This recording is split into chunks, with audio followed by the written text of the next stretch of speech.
I am suing Mr. Garrett for $3,750 because that's what I paid him in matchmaking service fees. He guaranteed that I'd find a relationship after 6 months in our 6-month contract. I filled out a profile, and none of the people I went on dates with matched my profile at all.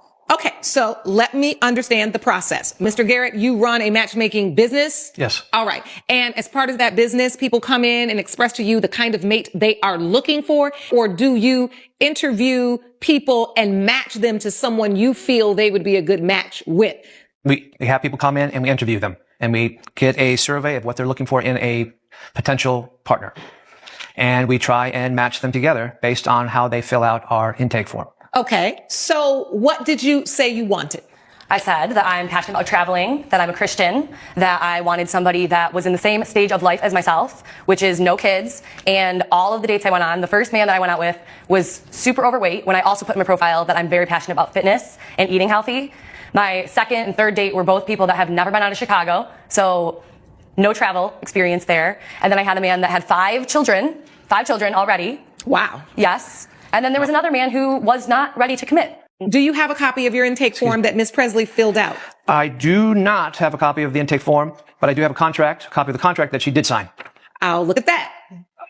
And on my profile form, I put completely different thing than any of the dates that I went on.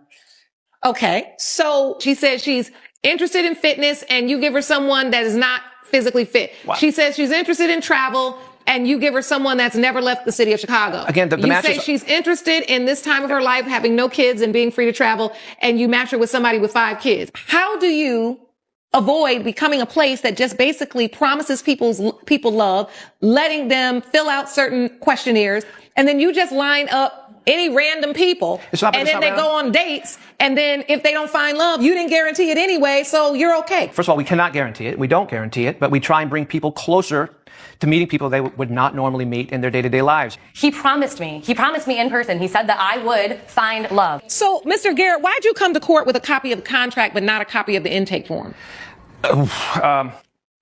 Oversight. Did you come to court with evidence of the people you matched her with, like these people she says she went out with? Do you have evidence of those people? I don't have the evidence, although I do, of them directly. I did talk with them. All right. I've heard enough. It is clear to me when you, and that's why I wanted to make it clear. Are you a service that matches based upon criteria? Are you a service that matches upon like you believing why these certain people are good matches for her? I was giving you time to testify, Mr. Garrett, so I could get a better understanding about the process and whether or not a person coming into your business should expect to leave with people who match what she wants for herself or what she really hasn't thought about wanting for herself. You could not make that clear. And it seems very clear to me that Ms. Presley was clear about what she wanted. It has been determined by this court, judgment for the plaintiff, for $3,750, because I do not believe you got what you were bargained for in this contract. And Mr. Garrett, in the future, when you are matching, you have to make sure that you are specific about what your service is. I think she would have been fine if she didn't find love, if she just went on some decent dates. But she didn't even get that. Judgment for the plaintiff, $3,750. Court is adjourned. Judge Lake has ruled in favor of the plaintiff. The defendant owes $3,750. I didn't exaggerate. I did not exaggerate. It's an exaggeration. No, she ruled in my favor.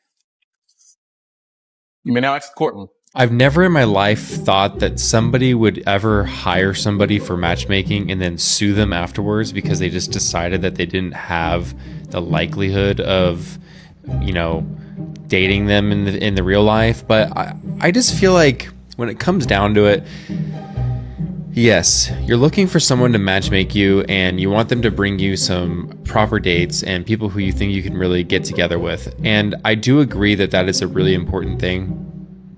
But what I disagree with on this is that just because you don't like the person or it didn't jive well doesn't mean that the matchmaking is incorrect, because there's people out there that might be a great fit for you and then you don't like them. I mean, I've been in that situation multiple times when I was in the dating world.